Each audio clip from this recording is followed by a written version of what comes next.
जब मैं वज़ीर आज़म था तो पाकिस्तान को डिफॉल्ट से हमने उस वक्त भी बचाया। पाकिस्तान ग्रे लिस्ट में था, हम व्हाइट में लेकर आए। नवाज शरीफ था, डॉलर 104 रुपए पे था। नवाज शरीफ था, सब्जियां 10-10 रुपए किलो मिलती थी। बिजली के बिल लोग हंसी खुशी अदा करते थे। ओहदे या किसी हुकूमती या ओहदे के लालच में ये बात नहीं कर रहा, बिल्कुल नहीं कर रहा। अब अगर वो ये तासुर दे रहे हैं कि आपकी डील हो चुकी है या मैच फिक्स हो चुका है, अगर वो तासुर भी दे रहे हैं तो फिर आप में और लाडले में क्या फ़र्क रह गया? उसकी सिलेक्शन में और आपकी सिलेक्शन में क्या फ़र्क रह गया? फिर आपने जो बयान जो लंदन में बैठ के कहा था, वो बयान फिर आपका गलत था। फिर आप आवाम की ताकत से नहीं आना चाहते, आप फिर दाएं बाएं देना चाहते कि हमें कोई सेलेक्ट कर ले। हमेशा PMLN ने इदारों को सियासत में घसीटा है। मुस्तनद और जामे हकाइक के साथ दूर अंदेश माहिरीन के तबसरे और तज्जिए आप देख रहे हैं प्रोग्राम एक्सपर्ट्स। बिस्मिल्लाहिर्रहमानिर्रहीम। अस्सलाम वालेकुम नाज़रीन। नवाज शरीफ मुल्क वापसी के बाद अवामी राब्ता मुहिम का आगाज़ कर चुके हैं, जिसमें वो अपनी कारकर्दगी और अपने साथ होने वाली ज़्यादतियों का भी जिक्र कर रहे हैं। आज उन्होंने मरी में वर्कर्स कन्वेंशन से खिताब करते हुए कहा कि किसी ओहदे या वजारत उज़्मा का लालच नहीं। मैं पहले भी 3 मरतबा प्राइम मिनिस्टर बन चुका हूँ, मेरा अपना कोई मफाद नहीं है। इलेक्शन जीतने और हुकूमत में आने के लिए झूठ नहीं बोलना चाहिए। वोट लेकर मैं कुछ ना करूँ, उल्टा कौम को धोखा दूँ तो मुझसे बड़ा जालिम इंसान कोई नहीं होगा। नवाज शरीफ ने यह दावा किया कि हमने पाकिस्तान को डिफॉल्ट होने से बचाया, ग्रे लिस्ट से निकलवाया, IMF के साथ प्रोग्राम ख़त्म किया, लेकिन गुज़श्ता दौरे हुकूमत में मुल्क में तबाही फेर दी गई। क्या नवाज शरीफ अपनी पुरानी कारकर्दगी का जिक्र करके वोटर को कायल कर सकेंगे? इस हवाले से भी हम बात करेंगे। उधर नवाज शरीफ की कानूनी मुश्किलात के हवाले से रहनुमा नून लीग अता तारड़ ने यह कहा है कि नवाज शरीफ की तमाम कानूनी रुकावटें दूर हो गई हैं। पीपल्स पार्टी जो नून लीग पर तनकीद कर रही है, वो तनकीद जारी है। रहनुमा पीपल्स पार्टी शाजिया मरी ने कहा कि एक जमात कहती है बात हो गई है। किससे आप लोगों की बात हो गई है? जमहूरियत की कुर्बानियों की तजलील मत करो। प्राइम मिनिस्टर को मुंतखब करना अवाम का हक है। भाई किसी और का लाडला ना बनो, अवाम का बनो। नवाज शरीफ के दावों और ख़ास तौर पर ये जो टैग लगा है कि नवाज शरीफ लाडला प्लस हैं या सिलेक्टेड है, ये उनकी सियासत पर क्या असरात छोड़ेगा? इसी मुनासबत से एक्सपर्ट्स के लिए आज का जो पहला बड़ा सवाल, सिलेक्ट और लाडला होने का तासुर, क्या आवाम नवाज शरीफ पर एतमाद करेगी? मैं पैनल का तारुफ करवा देती हूँ। प्रोग्राम में आज मेरे साथ मौजूद हैं अयाज खान साहब, आमिर इलियास राना साहब, मोहम्मद इलियास साहब, फैसल हुसैन साहब और नवीद हुसैन साहब।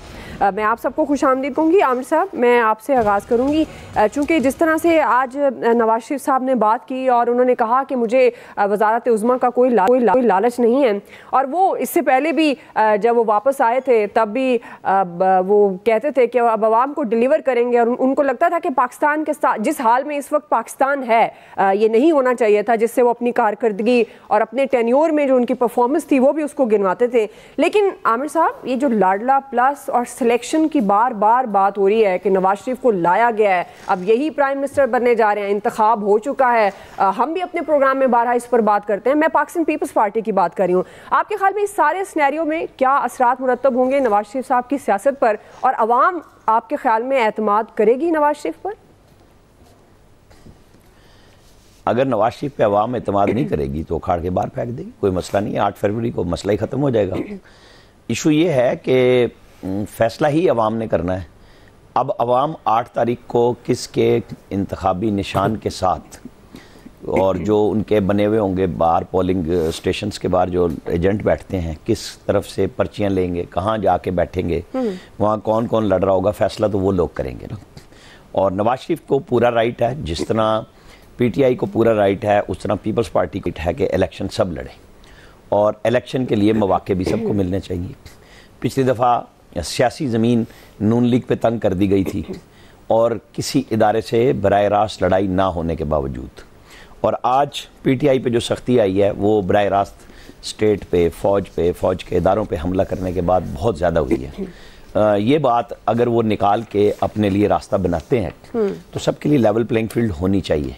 अब इशू ये है कि नवाज शरीफ क्यों गिनाते हैं, उस पर बहुत सारे लोगों को मसला भी होता है कि भाई फिर भाई को क्यों नहीं फार्मूला बता दिया। यहाँ हमारे भाई वो जो चूरन कराची से बैठ के बेचते हैं, कराची से मुराद नवीद साहब आपकी बात नहीं हो रही, ध्यान में रखिएगा, ये फैसल हुसैन की बात कर रहा हूँ। कर ले मतलब क्लियर हो जाए बात। नहीं वो एक का ही चूरन है, वो उसके लिए मैं बात कर रहा हूँ। आपको पूरा राइट है, लेवल प्लेइंग फील्ड आपके पास है। हाँ जी बिल्कुल, इसीलिए मैंने कहा कि मैं वजाहत कर दूं कि ये सिर्फ फैसल हुसैन को फील्ड जो है ना वो सबके पास है नवीद साहब, लेवल प्लेइंग सबके पास है। ये बात देखे ना, फिर मॉनिटर आ गई ना बीच में। ये तो देखे ना टाइम, और उन्होंने करना है सारा।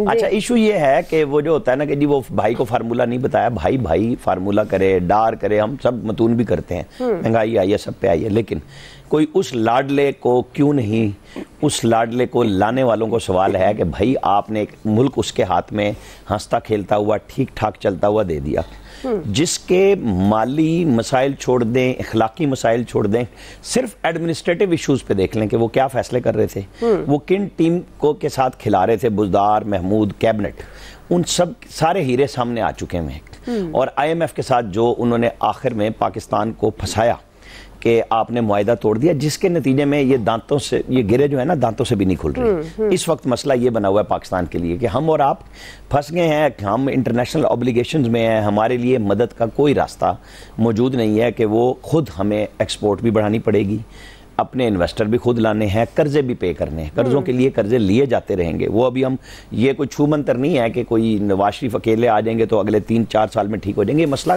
जब बिगड़ता है ना तो वो टाइम लेता नहीं है फटाफट, और संभालने में बहुत टाइम लग जाता है। अब वो जो गिनवा रहे हैं और बता रहे हैं तो उनके पास कहने को भी वही है कि मैंने जब आपके साथ कोई मसला नहीं बनाया, मुल्क ठीक चलाया, तो जो कुछ किया वो तो सारे के सारे साइड पे हो गए। खान साहब के पास 3.5 साल और वो 9.5 साल की बात नहीं है कहने को, उनके पास ये है कि इन्होंने 16.5 महीने में 16 महीने में बेड़ा गर्क कर दिया, फलां कर दिया, और मैंने 3.25 साल में शायद और दूध की नहरें बहाई थी। तो ठीक है, वो फैसल करीम कुंडी साहब बात करें, वो बिलावल साहब बात करें, वो आसिफ अली जरदारी करें, वो पाकिस्तान का कोई भी सियासतदान करे, ये उसका राइट है।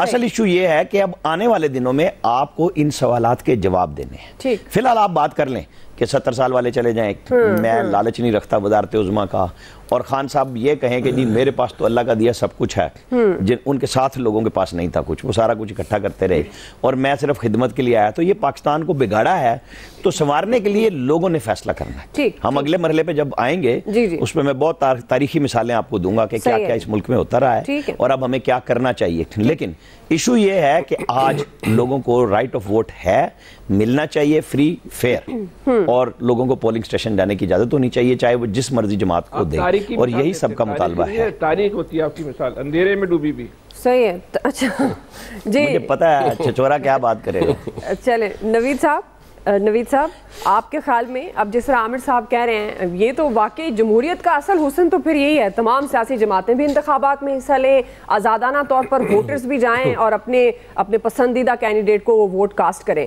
अब आपके ख्याल में जो दर्द इस वक्त नवाज शरीफ साहब के चेहरे और उनकी बातों से लगता है, अवाम के पॉइंट ऑफ व्यू से मैं बात कर रही हूँ, वो चाहते हैं कि जैसे उन्होंने पहले अवाम की खिदमत की वो अब भी अवाम की खिदमत करें, लेकिन दूसरी तरफ देखें जो उन पर ये तासुर है, ये टैग लग गया है कि वो सिलेक्टेड हैं, लाडला प्लस हैं, अब इस सारी सिचुएशन में अवाम, आपको लगता है वो जो आज़ादाना वोटर की हम बात कर रहे हैं, वो एतमाद हासिल होगा नवाज शरीफ को?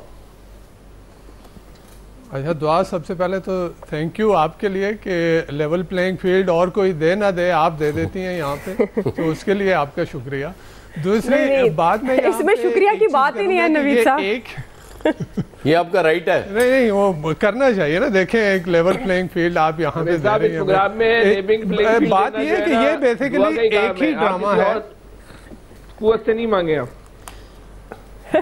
ये यार, ये मुझे हाथ उठा के बात है सवाल की तरफ। जी, मैं कह रहा था कि ये एक ही फिल्म है, ये एक ही ड्रामा है, ये एक ही स्क्रिप्ट है, ये सियासी स्क्रिप्ट है और इसमें सियासी किरदार बदलते रहते हैं। जैसे 2018 में जो है उस स्क्रिप्ट में कुछ किरदार जो है वो बदल दिए गए, उससे पहले जो दो पार्टियां थीं जो बारियां ले रही थीं, उनको साइड पे करके एक और किरदार को जो है वो शामिल किया गया, और फिर ये देखा गया। देखिए, जब हम कहते हैं कि जी ये एक इंजीनियरिंग हो रही है, तो वो इंजीनियरिंग नजर आ रही होती है। उस वक्त भी नजर आ रही थी कि बलूचिस्तान में जो है वो नून लीग को किस तरह से ख़त्म करने के लिए वहाँ पे बाप बना दी गई। फिर जो है वो यहाँ पे कराची में, सिंध में एक जमात जो कि जब वो इंजीनियरिंग होती है तो वो नज़र आती है कि वो जिस तरफ जा रही है। तो ये जो कहा जाता है ना कि हवा का रुख, तो ये हवा का रुख बेसिकली ये होता है। और फिर किस तरह से जो है वो कल खान साहब ने बड़ा अच्छा एक इख्तिरा की है सिलेक्टेबल्स की। तो वो सिलेक्टेबल्स जो हैं वो कैसे किस तरफ जाते हैं। कुछ सियासी अपॉर्चुनिस्ट होते हैं जो कि सियासी मफाद परस्त टोला होता है, वो किस तरफ जाता है, और जो सिलेक्टेबल्स होते हैं वो किस तरफ जाते हैं। तो इस वक्त अगर वो 2018 में वो पूरी आप उसी स्क्रिप्ट को उठा के अभी रखें और सिर्फ किरदार बदल दें, तो आप देख लेंगे कि किस तरह से जो है वो नवाज शरीफ के ऊपर जो ये इल्ज़ाम लग रहा है कि जी वो लाडला प्लस है, वो किस तरह से एक जो है वो सच साबित होता नजर आ रहा है। ठीक, आप देख लें कि बलूचिस्तान में वही बाप जिसको कहा गया था कि जी बाप से वोट मांग लिए, तो वही बाप जो है वो अब नून लीग के साथ शामिल हो गई है। कराची में देख लें कि वही जो कल जो है वो पीटीआई के साथ बैठे हुए थे, वो आज जो है वो नवाज लीग के साथ जो है वो पिंगे बन रही हैं।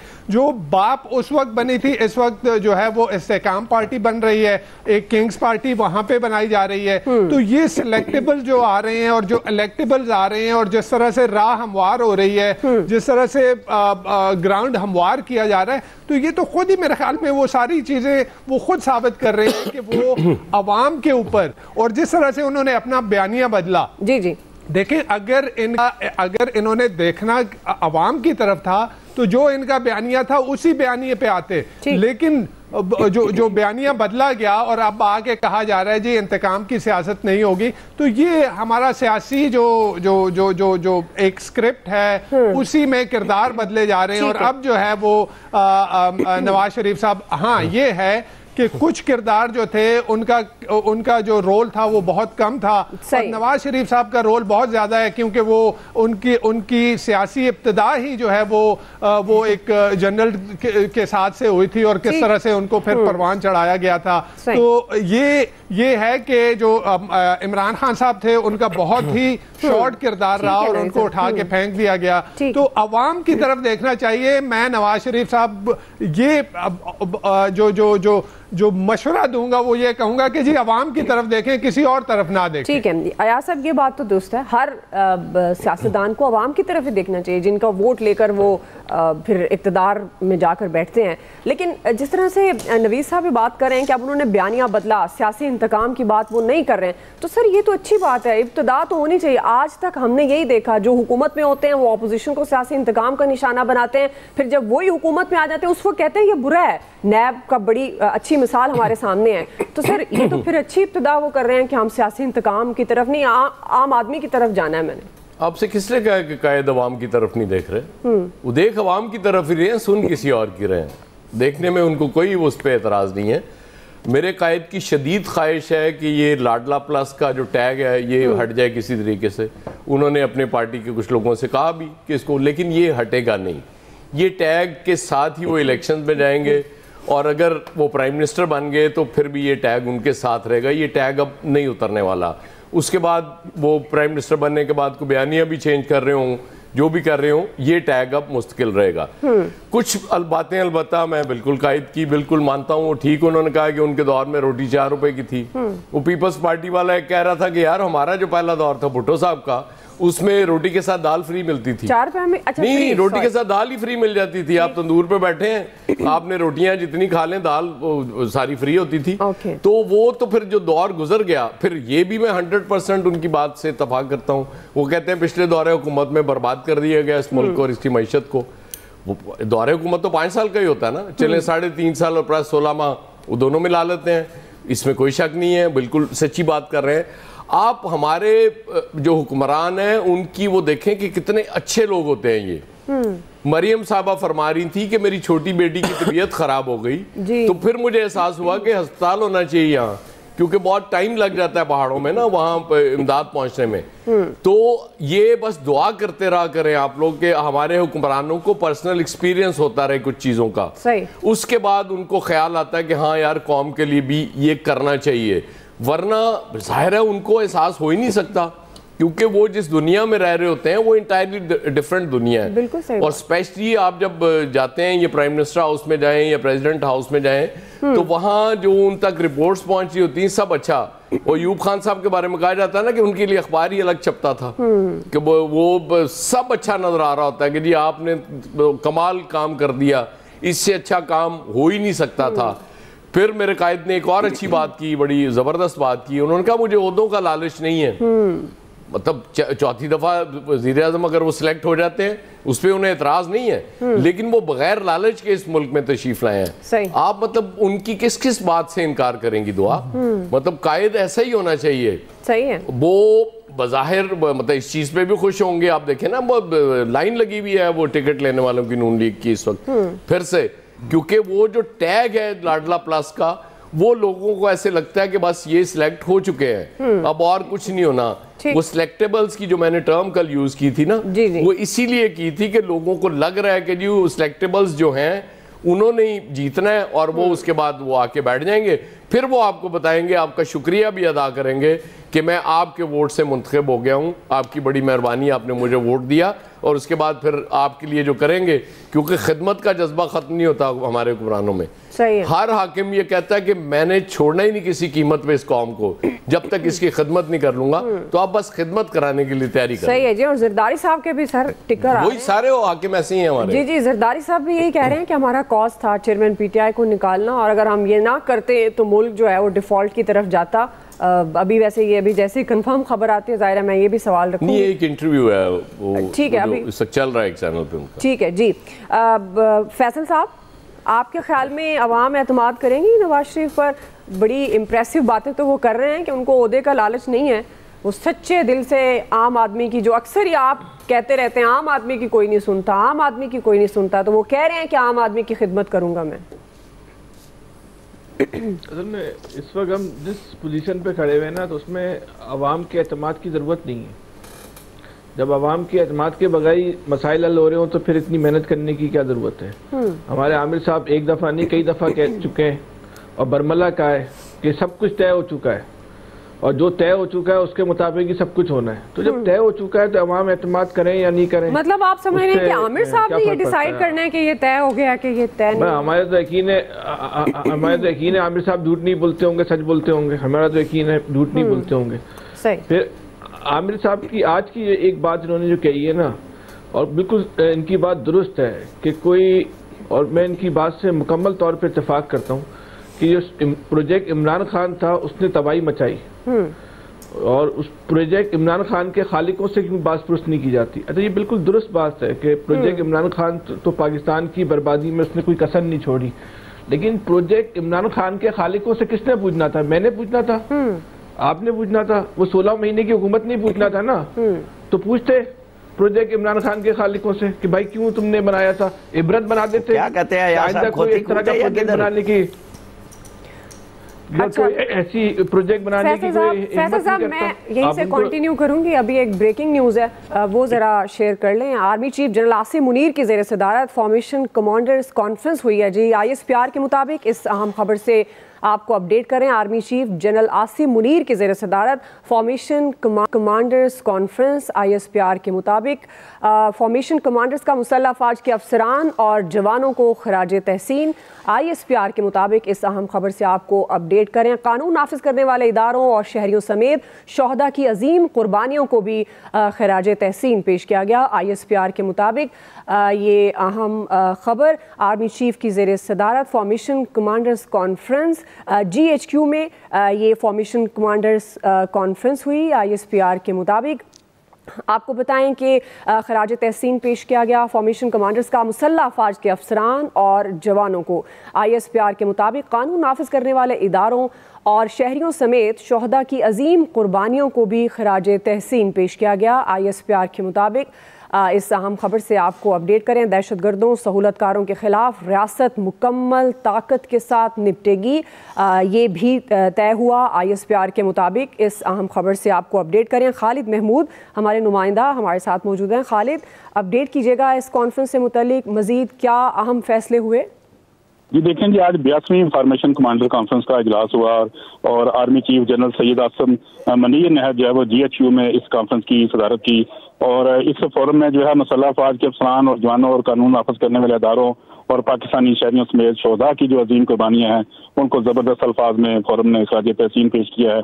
इसके अलावा फोरम ने इस बात का भी अदा किया है कि पाकिस्तान को गैर मुस्तहकम करने के लिए दुश्मन कुव्वतों के इशारे पर काम करने वाले तमाम दहशतगर्दों, इनके सहूलतकारों और इनकी हौसला अफजाई करने वाले अनासर के खिलाफ रियासत मुकम्मल तौर पर ताकत के साथ निपटेगी। जबकि फोरम का यह भी कहना था कि भारत के गैर कानूनी तौर पर मकबूजा कश्मीर में कश्मीरियों पर जारी जो जबर और इस्तबदाद है उसके पर भी तशवीश का इजहार किया गया और भारतीय फोर्सेज की तरफ से इंसानी हकूक की मुसलसल खिलाफवर्जियों की मजम्मत की गई। जबकि पाकिस्तान ने कश्मीरियों की सियासी, सफारती और अखलाकी हमायत जारी रखने का अज़म का इजहार किया। इसके अलावा आज के कॉन्फ्रेंस में मसला कश्मीर का जो दायमी हल है सिर्फ कौम मुत्तहिदा की करारदादों के मुताबिक कश्मीरियों को हक खुरादादियत देने के हवाले से फोरम ने इसकी मुकम्मल हमायत का ऐलान किया। जबकि फलस्तीनी अवाम के साथ भी पाकिस्तान की जानिब से और फोरम की जानिब से मुकम्मल सियासी, सफारती और अखलाकी हमायत करने का ऐलान किया गया। जी army chief general Asim Munir की ज़ेर सदारत formation commanders conference. Khalid Mahmood update किया, आपका बहुत शुक्रिया। प्रोग्राम की तरफ जाएंगे। फैसल साहब, आप अपनी बात मुकम्मल कीजिएगा।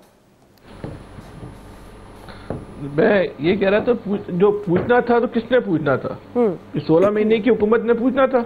आप उनको जो है वो इबरत बना देते ताकि आइंदा कोई किसी और प्रोजेक्ट की जो उसको तश्कील देने की कोई हिम्मत नहीं करता। लेकिन आपको तो खुद एक प्रोजेक्ट की जरूरत थी, आप कैसे ये काम कर सकते थे? बिल्कुल एक दफा वो जब एटम बम का धमाका किया था नवाज शरीफ साहब ने, आमिर साहब को याद होगा कदीर खान साहब ने एटम बम बनाया था। उस पर एक डॉक्टर समरकंद होते थे, उन्होंने कहा था कि atom bomb doctor Qadeer Khan ने नहीं बनाया, एटम बम जो है मैंने बनाया और मेरे कारनामे को जो है वो डॉक्टर कदीर खान का जो है उसका उनको उसका सिला उनको दिया जा रहा है, उनका क्रेडिट उसको दिया जा रहा है डॉक्टर कदीर खान को। बात यह है कि ये है तो एटम बम ही, चाहे कदीर खान ने बनाया हो, डॉक्टर समरकंद ने बनाया हो। इसी तरह प्रोजेक्ट तो प्रोजेक्ट ही है, चाहे वो प्रोजेक्ट नवाज शरीफ हो या प्रोजेक्ट इमरान खान हो, है दोनों सूरतों में है तो तबाही। अगर प्रोजेक्ट इमरान खान से तबाही आई थी तो प्रोजेक्ट नवाज शरीफ जो है इस मुल्क में बेहतरी कैसे लेकर आ जाएगा? ठीक नहीं ला सकता। नहीं वो फैसला किस बात की थी कि जो एक मसला जी क्या वो प्रोजेक्ट इमरान खान वाले जो थे ना उन्हीं से फिर डील करना पड़ी, इसलिए उनके खिलाफ कार्रवाई कैसे की जा सकती है? बात यही है कि इसमें देखें जो वक्त होता है, जो हालात होते हैं उनसे हमें सीखना होता है, तजर्बों से सीखना होता है। हम हैसियत एक कौम जो है ना वो सीखने को तैयार नहीं है। और जब आज के दिन हम कुछ सीखे बगैर गलत कामों की जो पैरवी कर रहे हैं ना तो इसकी कीमत हमारे आने वाले कल को अदा करना। हमारा आज तो तबाह हो रहा है जी जी, लेकिन हमारा आने वाला कल भी तबाह होगा और आने वाले कल को तबाह होने का मकसद ये है कि हमारी आने वाली नस्लें जो हैं वो इसकी कीमत अदा करेंगी। तो खुदा के वास्ते होश के नाखून ने तमाम दुआ छोटी सी बात करनी है, फिक्र कर ठीक है जी दुआ। ये अभी आपने खबर ये ब्रेकिंग पड़ी ना अभी फॉर्मेशन कमांडर्स की, उसकी तीसरी पंच लाइन ये थी कि रियासत के साथ किसी को खेलने की इजाजत नहीं होगी। 7 जून को इससे पहले 81वीं फॉर्मेशन कमांडर्स कॉन्फ्रेंस हुई थी और उसमें 9 मई का बाकायदा जिक्र किया गया था। ये प्रोजेक्ट वाले को ना सारे को हिसाब किताब किया जाएगा, परेशान ना हो, सही है, सबकी तसल्ली होगी और आने वाले हफ्तों में आपको नजर आएगी। चले इलियास साहब, अब मुझे भी जवाब देने थे। जिन्होंने एक बात मैंने कहा है, जिन्होंने 9 मई किया उनको तो इबरतनाक सजा देनी चाहिए। हम इस बात से इनकार कर रहे हैं। इस बात में तो आमिर साहब उनके साथ सहूलतकार कई जा चुके और कई आएंगे, ये ध्यान में रखिएगा। कई मौके पे गए जी फैसल और प्रेस रिलीज भी आई थी, मेजर जनरल, ब्रिगेडियर नहीं, उसमें हाजिर सर्विस गए, आपको पता है। चलें फैसल साहब, अब दुआ अब ये समझ लें, उन्होंने शुरू में जो बात कही थी ना, कहा था कि वो मैंने फैसल के लिए बोला है, ये बात इन्होंने मेरे लिए नहीं बोली, तो इनसे आप यकीन करें, पूछ लें। चलें इलियास साहब, ये मैंने आपको बताया है कि जज्बाती होने के साथ आपको फैक्ट सामने रखने चाहिए। ये 81वीं जो फॉर्मेशन कमांडर्स थी मैंने उसकी आपको बताई है प्रेस रिलीज, ठीक है जी, 7 जून को हुई जी। ठीक, अब आपकी आवाज भी बंद होगी और गुफ्तगू भी बंद होगी। चलें अब इलियास साहब को मौका दिया जाए पूरा। इलियास साहब देखिए, अब जी मियाँ साहब का है, मियाँ साहब के अपने वोटर, इसी तरह 2018 में भी हुआ था, उनको भी पता था कि बिल्कुल जी इनको सपोर्ट है उस वक्त की इस्टेब्लिशमेंट की जानिब से। तो अगर अब भी इन पर लाडले का इल्ज़ाम लग रहा है तो ये तो बिल्कुल जी अपोजिशन का काम है, बिल्कुल लगा रहे हैं। तो देखें इधर का वोटर जो है ना, वोटर जो पक्का है जिसने वोट देना, और कुछ हवा के साथ आते हैं लोग कि वो माहौल देखते हैं और उस माहौल के मुताबिक ही वोट देने के लिए पहुंच जाते हैं। और यही है, इस तरह आपस में इत्तेहाद बन रहे हैं, इसी तरह कई लोगों ने इनके साथ जुड़ना है।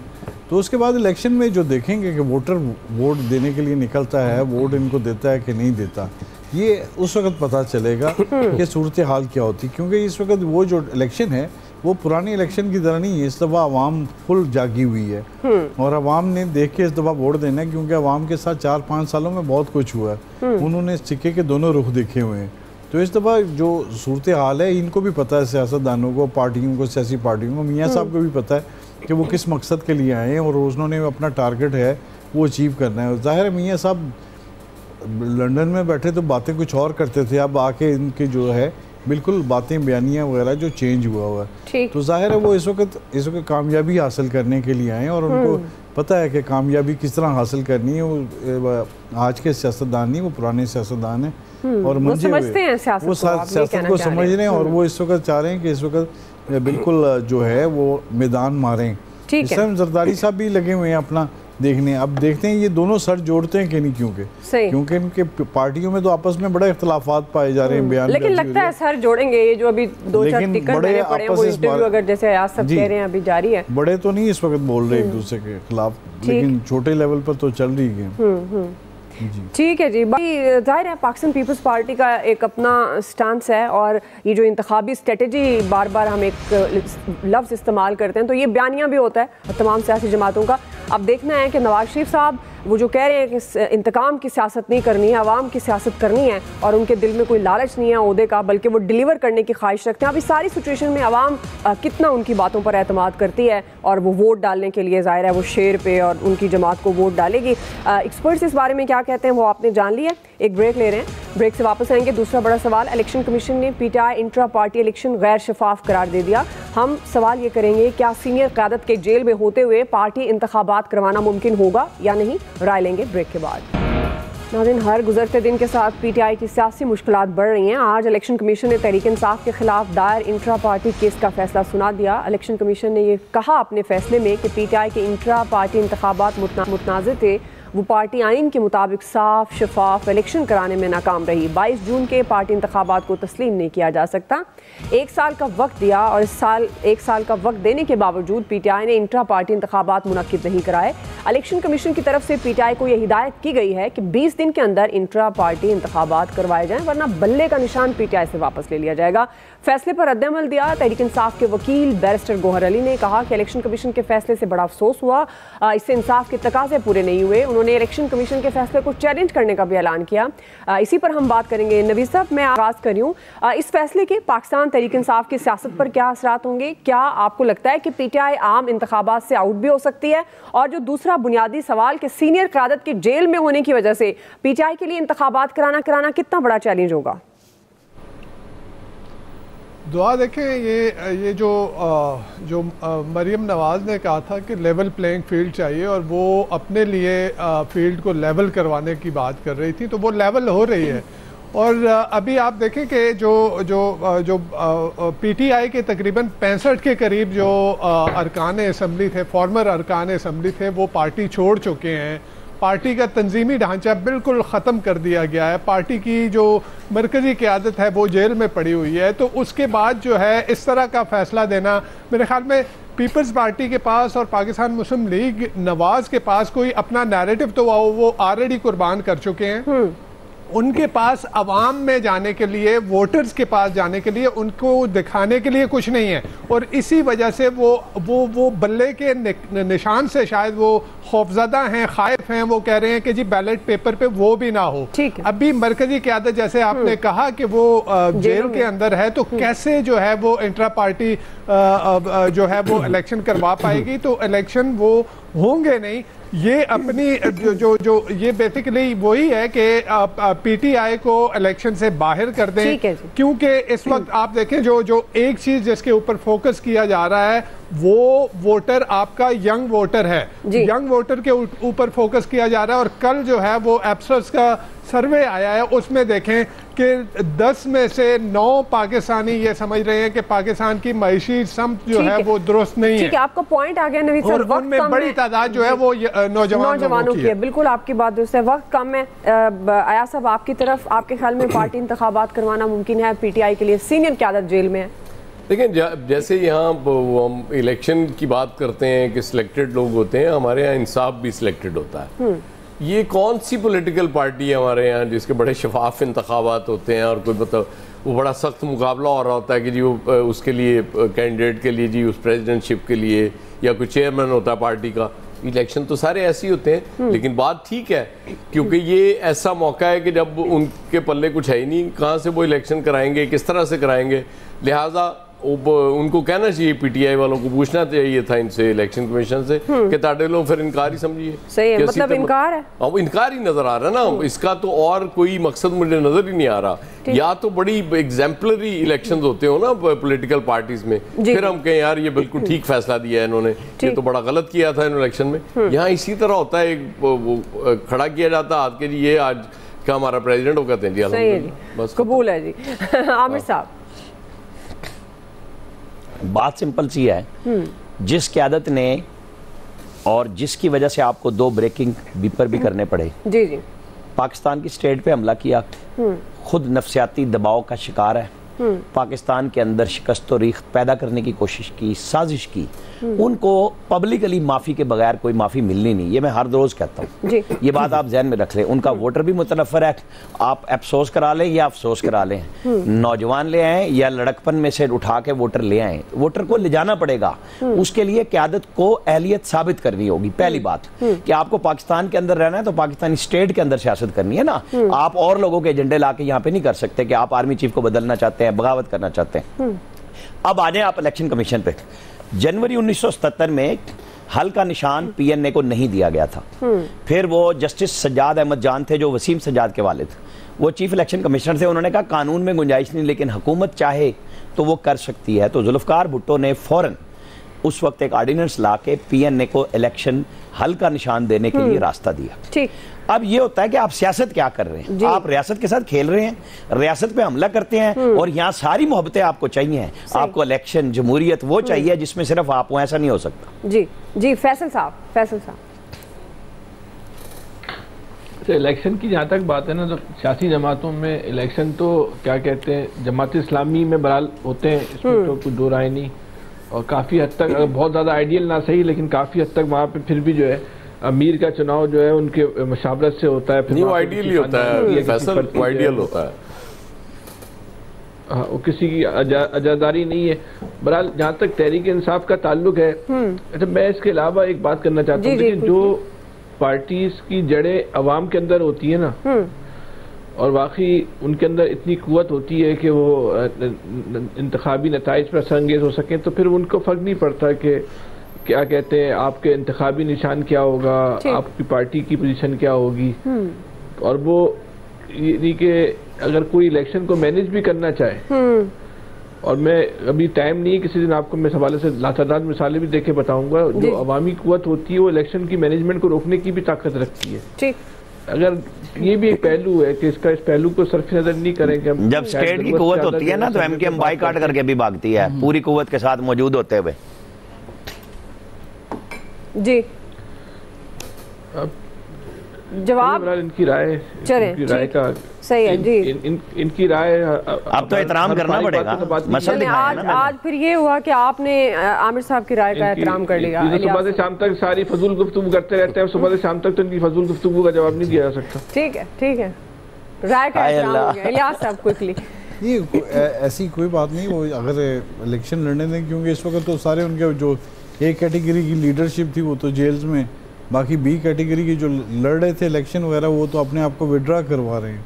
और इसलिए इलेक्शन लड़ने के लिए कोई ऐसी कोई प्लानिंग वगैरह तो नहीं हो रही थी। उन्होंने जो प्लान बी सी बनाए हुए थे पीटीआई की जानब से, ऐसा तो कुछ नहीं नज़र आया। लेकिन ये है कि अगर वो लड़ते हैं आज़ाद या फिर कोई किसी और निशान से, तो उनको कोई फ़र्क नहीं पड़ता। कोई इलेक्शन कमीशन की जानब से ज़ाहिर है एक कानूनी जंग तो लड़ रहे हैं वो, तो वो ज़ाहिर इलेक्शन कमीशन में भी जाके लड़ेंगे। वो अगर उनका निशान, अगर इंतखाबात इंट्रा जो इलेक्शन हुए थे, इंट्रा पार्टी इलेक्शन अगर वो करेंगे नहीं हुए, तो फिर किस सियासी पार्टी के इलेक्शन ठीक हुए?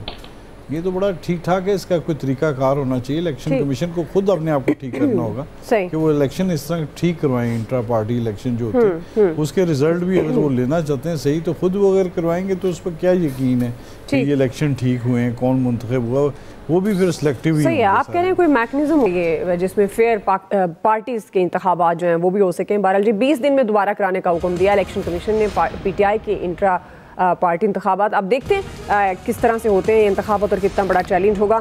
आज के एक्सपर्ट से इतना ही, फीडबैक दीजिएगा। ख्याल रखिए।